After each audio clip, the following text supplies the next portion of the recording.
Hi, welcome to St Convos Linwood YouTube channel. I decided, having a look around and speaking to the other priests, that many of them have streamed their masses, and I thought rather than duplicate that, I should maybe do something else, a little different. Our church is a Faraday's cage. It doesn't allow really for broadcasting on the internet, so an alternative seemed to me sensible would be to take a few moments each day to reflect upon the scriptures for the day. The lectionary, as you know, is the Church's principal catechetical tool, that it's there to present the Word of God in a suitable pattern, as the Second Vatican Council says, so as to enlighten the mind and fire the heart and inform the will of the people of God, so that they might better live the life of discipleship.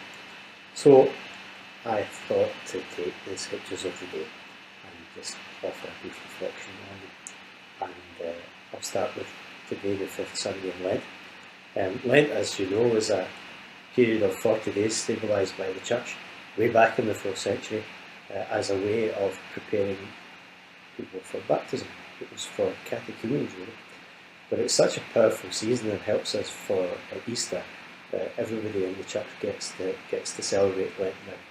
And this year we used the very primitive, the original scripture readings that were formulated under the direction of St Cyril of Jerusalem in about 340, 350. And the same readings, because the message is the same. Prepare to live your baptismal commitment a little better. We'll renew that at Easter time, sharing in the death and resurrection of Christ. St Paul says, going into the waters of baptism, going into the font, going into the waters of baptism is like going into the tomb of Christ. So just as he was raised to new life, you too come from the waters of baptism to live life anew and with the promise of life eternal. So Easter, baptism, resurrection. So Lent's a period of preparation for that, and those 5 Sundays, which were the hinges of Lent, do very fundamental things about the Christian life. They teach us on the first Sunday about the humanity of Jesus, tempted in every way that we are. Second Sunday, the divinity of Jesus, the transfiguration, is the beloved Son of God. And with those two fundamental realities about the nature of a person of Christ established, fully human and fully divine, we embark upon 3 great narratives from John's Gospel. The man born blind, on third Sunday, about a man who is thought to be a sinner, or his parents are, but goes on to discover great power, great courage, and a sense of mission. He becomes one of the greatest disciples in John's Gospel. Then the 4th Sunday is the woman at the well. She's ostracised from her people, from her God, and she's ill at ease with herself. And yet a conversation at a well with Jesus brings reconciliation to herself, to her people, and to her God. So those 2 scripture readings are there to say that this is what the waters of baptism do to us. They give us courage, they give us a sense of mission, they make us the disciples of Jesus, and they reconcile us, they bring us forgiveness, and we have no fear before God. And the 5th Sunday today, well, it's the resurrection of Lazarus, the raising of Lazarus from the dead by Jesus. It's a great narrative. If you read it, you'll notice delay after delay after delay. We keep hoping that those wonderful, powerful words, Lazarus, come out, are going to be spoken by Jesus. But the sisters, Martha and Mary, they both say, "Oh, if you had been here, my brother would not have died, Lord." And Jesus replies, "Well, I am the resurrection and life." The sisters believe in resurrection at the end of time. Jesus says, actually, resurrection in the present.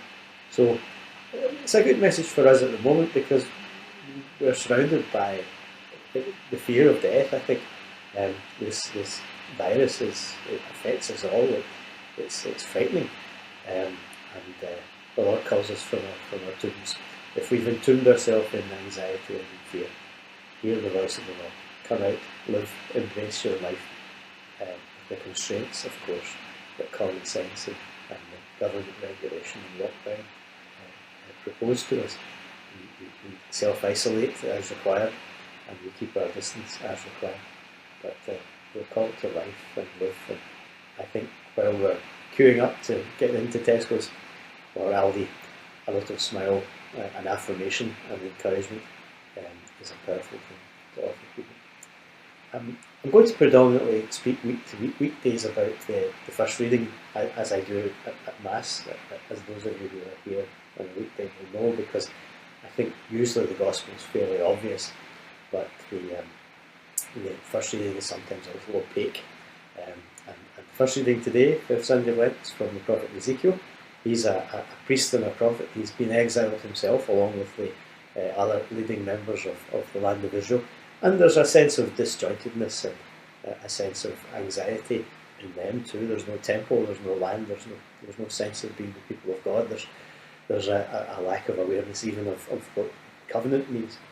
And the prophet Ezekiel speaks about calling people from their tombs, about suggesting that while the constraints of the society and culture in which they live and the time in which they live make their lives difficult, the Lord calls us to life every day. It's a good message to hear in these days, and of course it's a powerful thing for Lent. So we're about to embark upon the fifth week of Lent, and I'll take a few moments every day just to reflect upon the scriptures. And I'm going to end with a prayer to St. Roch. He's the patron saint for those affected by plague. O blessed St. Roch, patron of plague victims, have pity on those who lie upon a bed of suffering. Your power was so great when you were in this world that by the sign of the cross many were healed of their diseases. Now that you are in heaven, your power is not less. Offer then to God our hopes and prayers, and obtain for us all the health we seek. Our prayer we make through Christ our Lord. Amen. St. Roch, pray for us that we may be preserved from all disease of body and soul. So please take care of yourselves. Please be wise in taking precautions about your health.